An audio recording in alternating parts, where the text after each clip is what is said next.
Hi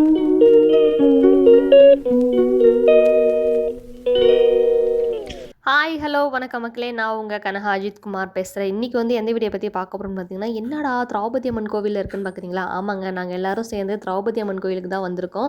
வாங்க எதுக்குன்னு பார்க்கலாம். நாங்கள் தங்கியிருந்த பக்கத்து வீட்டில் புகழக்கா வீட்டில் வந்து பார்த்திங்கன்னா அண்ணன் மாலை போட்டிருந்தாங்க. ஸோ அதனால் அவங்கள வந்து வழி அனுப்பி வைக்கிறதுக்கு தான் நாங்கள் வந்து திரௌபதி அம்மன் கோவிலுக்கு போயிருந்தோம். திரௌபதி அம்மன் கோவில் எங்கே இருக்குது அப்படின்னு சொல்லிட்டு பார்த்தீங்கன்னா, உழுதூர் ஹையர் செகண்டரி ஸ்கூல் கிரவுண்டில் இந்த கோவில் வந்து அமைந்திருக்கு. இந்த திரௌபதி அம்மன் கோவில் அங்கே தான் நாங்கள் வந்து போயிருந்தோம். சரி என்ன எப்படி அப்படின்னு சொல்லிட்டு பார்த்தீங்கன்னா, இடுமுடி கட்டி அண்ணனை வந்து வழி அனுப்புறதுக்காக தான் நாங்கள் வந்து போயிருந்தோம். அதுக்கான வழிமுறைகளை வந்து பண்ண ஸ்டார்ட் பண்ணிட்டாங்க. நானும் என்னோட ஹஸ்பண்டும் வந்து பார்த்திங்கன்னா கன்னி பூஜையை தான் அட்டன் பண்ணியிருக்கோம். இது வரைக்கும் இடுமுடி கட்டுறதை வந்து நாங்கள் பார்த்ததே இல்லை. இதுதான் ஃபர்ஸ்ட் டைம் பார்த்துருக்கோம். எனக்கு ரொம்ப நாளாவே ஒரு டவுட் இருந்துச்சு. ஐயப்பன் கோவிலுக்குலாம் போனால் தேங்காய் உடைப்பாங்களே, அந்த தேங்காய்க்குள்ளே நெய் ஊற்றி வைப்பாங்க. நெய் ஊற்றி வச்சா ஒழுகாதா அப்படின்ற மாதிரிலாம் எனக்கு டவுட் நிறைய இருந்துச்சு. அந்த நெய்யை ஊற்றி வச்சுட்டு இதெல்லாம் வந்து எப்படி அடைப்பாங்க அப்படின்னு சொல்லிட்டு இந்த இதில் தான் நான் வந்து பார்த்தேன். நல்லாவே அடைச்சாங்க. அதில் வந்து சூடெல்லாம் ஏற்றி என்னென்னமோ பண்ணாங்க. அது எனக்கு சரியாக தெரியல. ஆனால் கடைசியில் வந்து பார்த்திங்கன்னா இவங்களுக்கு இடுமுடியை கட்டி எடுத்து வச்சாச்சு.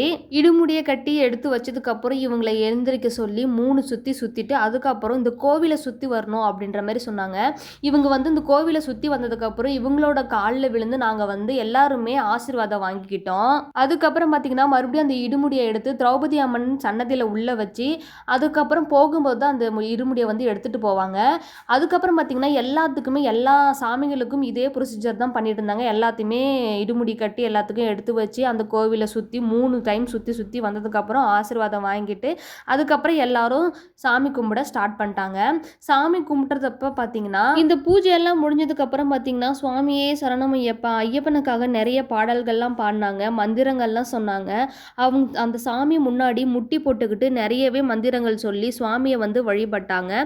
நாங்களுமே அதை தான் பண்ணிக்கிட்டு இருந்தோம். நெக்ஸ்ட் வந்து பார்த்தீங்கன்னா அதெல்லாம் முடிஞ்சதுக்கப்புறம் திருநீர் கொடுக்க ஸ்டார்ட் பண்ணிட்டாங்க. திருநீரையும் வாங்கிக்கிட்டு நாங்கள் நெக்ஸ்ட் வந்து பார்த்தீங்கன்னா சுவாமிகளை வந்து சாப்பிட உட்கார வச்சுட்டோம். அவங்க வந்து விரதத்தை முடிச்சதுக்கு அப்புறம் தான் நாங்களுமே விரதத்தை முடிச்சுக்கிட்டோம்.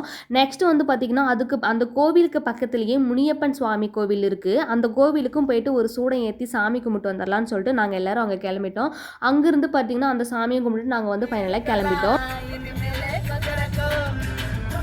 அவ்வளோதான் மக்களே, நாங்களும் இந்த பாட்டெல்லாம் பாடிக்கிட்டு ஜாலியாக என்ஜாய் பண்ணிக்கிட்டு ஃபன் பண்ணிக்கிட்டு வேறு லெவலில் இருந்துச்சு. சூப்பராக இருந்துச்சு. ஓகே மக்களே, பாய். வீடியோ பிடிச்சிருந்தா லைக் பண்ணுங்கள், ஷேர் பண்ணுங்கள், பெல் ஐக்கனை கிளிக் பண்ணுங்கள், எங்களோட சேனலுக்கு சப்ஸ்கிரைப் பண்ணுங்கள் அண்ட் சப்போர்ட் பண்ணுங்கள். பாய் பாய்.